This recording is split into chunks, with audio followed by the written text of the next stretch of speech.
और मेरे प्यारे बच्चों, कैसे हैं आप लोग। मुझे पूर्ण विश्वास है आप लोग बहुत अच्छे होंगे। मैं रुपेश कुमार सिंह, आप सभी का हमारे जेएमडी क्लासेस में स्वागत है। आप हमारे channel JMD IAS and SSC classes को सब्सक्राइब करें और बेल आइकन दबाना तो बिल्कुल ना भूलें, ताकि रीजनिंग की जितनी वीडियो अपलोड हो उसकी सबसे पहले नोटिफिकेशन आपको मिले। चलिए, आज जो हम रीजनिंग की जो टॉपिक पढ़ेंगे वो हमारा है लॉजिकल अरेंजमेंट ऑफ वर्ड्स।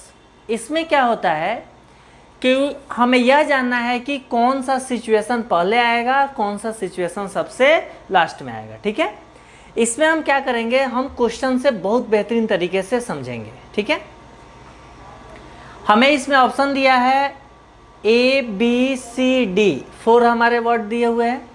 इसको सही से अरेंज करना है कि कौन से वर्ड पहले आएंगे और कौन से वर्ड सबसे लास्ट में। हमें पता है इसमें दिया हुआ है पोल्यूशन, पॉपुलेशन, डेथ और डिसीजेज। हमें इसको रटना बिल्कुल नहीं है मेरे प्यारे बच्चों, रटना तो बिल्कुल नहीं है। जीवन में एक चीज़ हमेशा याद रखना, अगर वक्त के साथ हम अपने आप को मजबूत नहीं करते हैं तो जो वक्त का कातिलाना हमला होगा उससे ना आज तक कोई बचा है ना कभी बचेगा।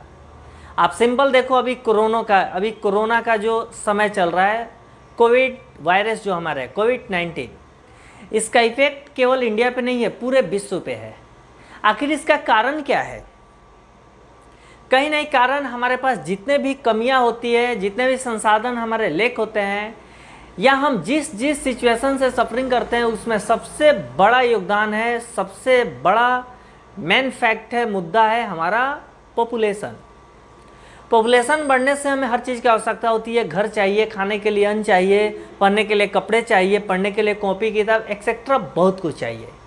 तो हमें वक्त के साथ अपने आप को सही करना है, अन्यथा वक्त का जो कातिलाना हमला होगा इससे न कोई आज तक बचा है न बच पाएगा। इसको समझ के मेरे प्यारे बच्चों पूरे ताकत से पढ़िए, अपने कैरियर को सिक्योर कीजिए। ठीक है, अब हम लॉजिकल अरेंजमेंट को हम समझते हैं। पोल्यूशन दिया है, पॉपुलेशन दिया हुआ है, डेथ दिया हुआ है, डिसीजेस दिया हुआ है। हमें पता है मेरे प्यारे बच्चों कि हमने अभी आपको बताया कि जितने भी सिचुएशन क्रिएट होते हैं उसका सबसे बड़ा मेन इफेक्ट होता है पॉपुलेशन। जैसे जैसे हमारी जनसंख्या बढ़ेगी, जनसंख्या बढ़ने के दौरान हमें खाने पीने, रहने, क्लोथ, हर चीज़ की नीडेड होगी। उसके लिए फैक्ट्रियाँ बैठेगी, फैक्ट्रिया से धुआं निकलेगा, फैक्ट्रिया में जो केमिकल्स युक्त जो वाटर होगा वो सीवेज के माध्यम से रिवर में जाके कनेक्ट होगा। तो इससे क्या बढ़ेगा? पोल्यूशन बढ़ेगा। जब प्रदूषण बढ़ेगा, पोल्यूशन बढ़ेगा, तो इसका सबसे ज़्यादा इफेक्ट क्या होगा? तरह तरह की विभिन्न प्रकार के बीमारियां होगी, जैसे टाइफाइड, मलेरिया, ये सारी बीमारियां तो होती ही थी। अब सबसे खतरनाक आ गया है, डेंजर आ गया है कोविड-19। आज जब हमारा डिसीजेज होगा, बीमारी होगा, तो मेरे प्यारे बच्चों डेथ तो होना ही है, मृत्यु तो होना ही है। इसलिए इन सबके कारण एक ही है, क्या है? हमारा पॉपुलेशन, यानी हमारी जनसंख्या। हमें हमारे देश को बचाना है, पूरे विश्व को बचाना है, तो हमें जनसंख्या पे कंट्रोल करना बहुत ही आवश्यक है। आप खाना खाएं या न खाएं, किसी भी कष्ट से आप गुजरें, लेकिन जनसंख्या को कंट्रोल करना बहुत ही जरूरी है। ठीक है, तो इसमें सबसे फर्स्ट पोजीशन हमारा क्या होगा? पॉपुलेशन। पॉपुलेशन यानी फर्स्ट।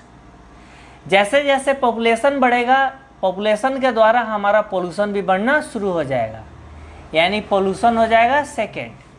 जब पोल्यूशन बढ़ना शुरू हो जाएगा, जब इन्वायरमेंट हमारा पोल्यूटेड होने लगेगा, तब उससे क्या होगा? डिफरेंट टाइप के डिसीजेज होंगे, जैसे अभी कोविड-19 चल रहा है। ठीक है, थर्ड पोजीशन पे डिसीजेज हो जाएंगे। और फाइनली हमें कोई भी व्यक्ति किसी भी बीमारी से अगर ग्रसित जब हो जाएगा, उसका इफेक्ट हो जाएगा, तो फाइनली मैक्सिमम लोगों की क्या हो जाती है? मृत्यु होती है, यानी डेथ हो जाता है। ठीक है, तो हमें यह जानना है कि सबसे फर्स्ट पोजीशन क्या हो गया? बी। तो बी हमें देखिए, इस ऑप्शन बी और डी में कहीं भी बी ना फर्स्ट में है ना लास्ट में, तो ऑप्शन बी और ऑप्शन डी कैंसिल। ए और सी में फर्स्ट क्या है? बी। सेकंड पोजीशन क्या है? ए। तो सेकंड पोजीशन कहाँ पे है? ऑप्शन सी में, तो ऑप्शन ए भी कैंसिल हो गया, यानी ऑप्शन सी आंसर। थर्ड किसका है? डिसीजेस, यानी ऑप्शन डी। और सबसे लास्ट में हमारा क्या है? डेथ, यानी मृत्यु, वो क्या है? सी। मेरे प्यारे बच्चों, मुझे पूर्ण विश्वास है आपको यह बहुत अच्छे से लॉजिकल समझ में आ गया होगा। देखिए, रीजनिंग ऐसी चीज़ है, हमें इसको समझना है। अगर हमने इसको समझ लिया कि तो आप समझ जाइए 85% समझ लिया तो आपको परफेक्ट बना दिए, इसमें कोई भी दिक्कत नहीं है। ठीक है, अब आगे देखिए, नेक्स्ट हमारा दिया हुआ है words crop, root, stem, seed और फ्लावर। मेरे प्यारे बच्चों, सबसे पहले हमें यह समझना है कि हमें कोई भी क्रॉप जो है, क्रॉप ग्रोथ होने के लिए सबसे ज़रूरी क्या चाहिए? सीड। जब हम किसी भी सीड को ज़मीन के अंदर जब उसको हम डालते हैं यानी रोपते हैं तो क्या होता है? उसके अंदर हमारा रूट धीरे धीरे धीरे धीरे बढ़ना शुरू हो जाता है। जब रूट बढ़ जाता है तो रूट बढ़ने के बाद हमारे कोई भी प्लांट है वो हमारे जो हमारा सॉइल है, जो हमारा अर्थ है, जो हमारे मिट्टी है, उसके ऊपर क्या होता है? ग्रोथ होना शुरू हो जाता है।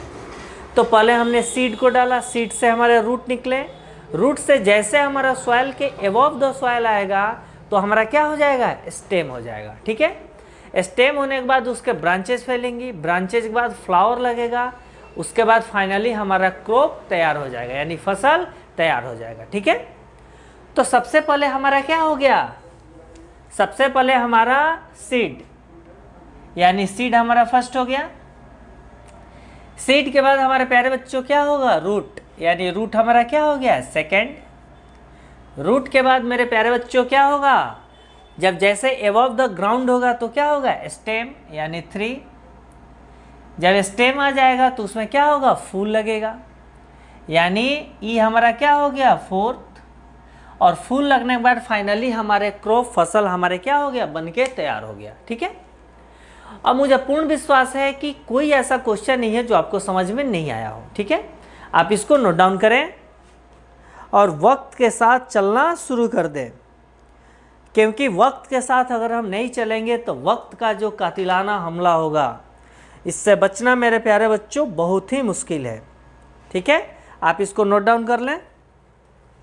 अगर आपने नोट डाउन न किया हो तो आप पॉज करके इसको नोट डाउन कर लेना। ठीक है, मूवी की तरफ बिल्कुल नहीं देखे कि वीडियो देख लिया बस हो गया, अब तो मैं इसको पूरी महान ज्ञाता हो गया, ऐसे नहीं होता है। आपको क्वेश्चन अच्छा लग रहा है, क्वेश्चन में कॉन्सेप्ट है, आप उसको नोट डाउन करें।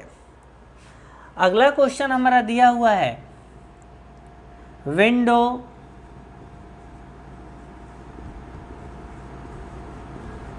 विंडो, ऑप्शन बी दिया हुआ है फाउंडेशन, फाउंडेशन,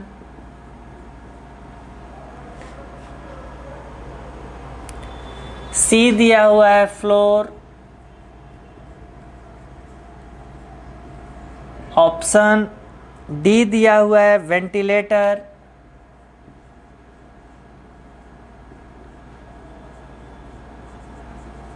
और ऑप्शन ई दिया हुआ है रूफ।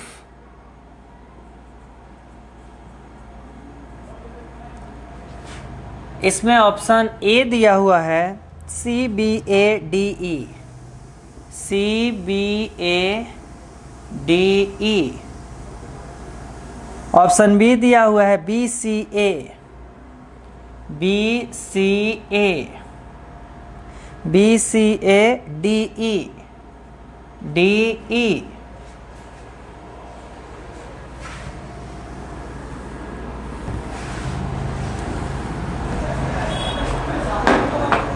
ऑप्शन सी दिया हुआ है ABC, ABC, DE, E। और ऑप्शन डी दिया हुआ है CABDE। ठीक है,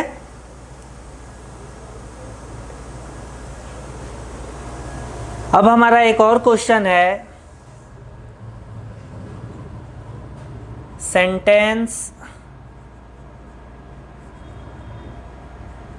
सेंटेंस बी दिया हुआ है वर्ड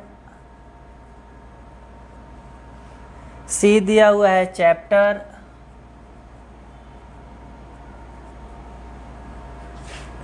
डी दिया हुआ है फ्रेज,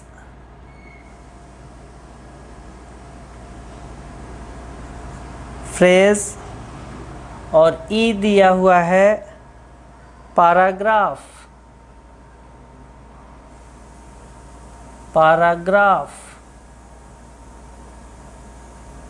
ठीक है।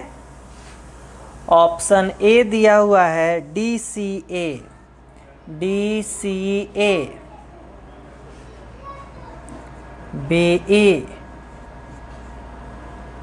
BCE, DA,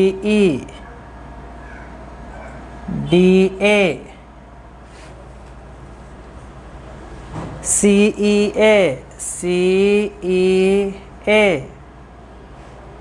DB। Option D दिया हुआ है ACB,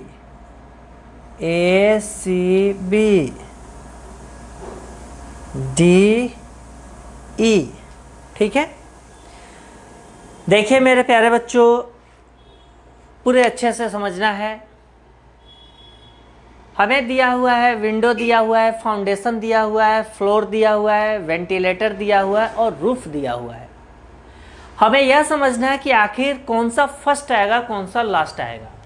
तो मेरे प्यारे बच्चों, इसमें देखने के बाद आपको यह समझ में आएगा कि कोई भी बिल्डिंग बनती है तो सबसे पहले हम क्या करते हैं, उसका फाउंडेशन तैयार करते हैं, यानी रूट।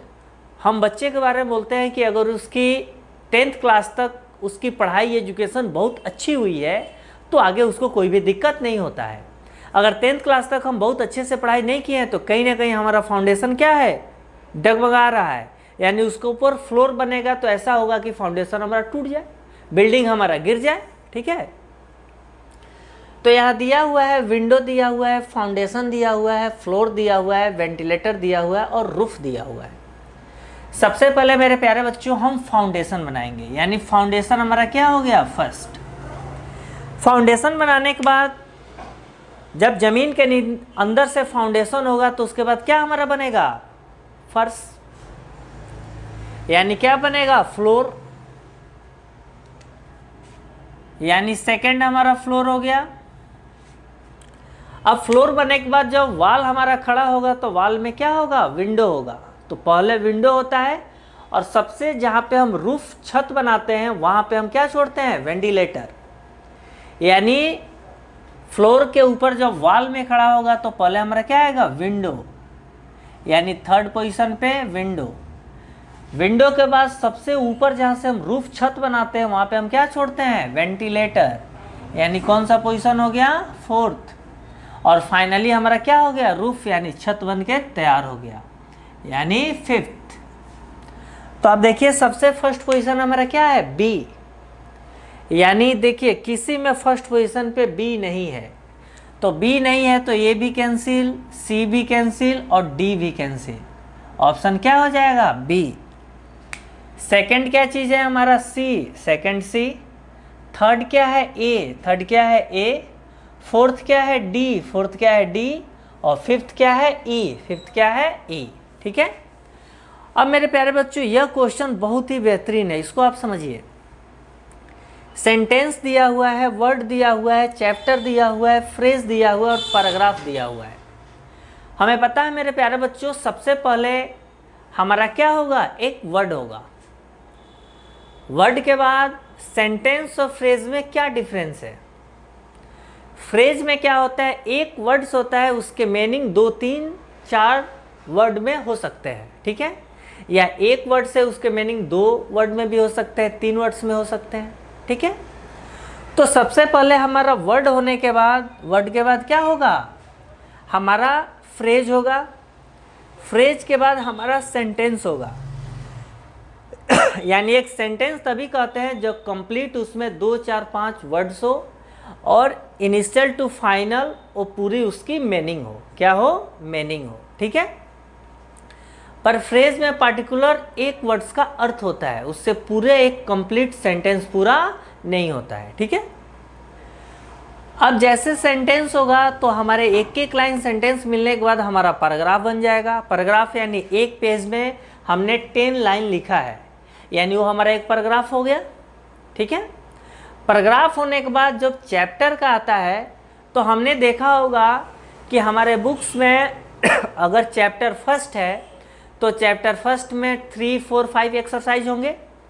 हर एक्सरसाइज में कम से कम 3 या 4 पेज होंगे, तो हर पेज में हमारा पैराग्राफ होगा, तो चैप्टर हमारा सबसे बड़ा हो जाएगा। ठीक है, तो हमें यह तो कंफर्म हो गया कि सबसे बड़ा चैप्टर और सबसे छोटा वर्ड। तो देखिए बी कहीं पे दिया हुआ है, हाँ बी दिया हुआ है। वर्ड के बाद हमारा क्या हो रहा है, डी, पर बी के बाद डी नहीं है। तो बी के बाद जब डी नहीं है तो ऑप्शन बी खत्म।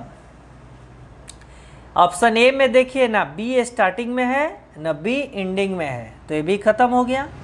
या तो इनिशियल टू फाइनल जाएगा या फाइनल टू इनिशियल आएगा, या तो असेंडिंग ऑर्डर में हो सकता है या डिसेंडिंग ऑर्डर में हो सकता है।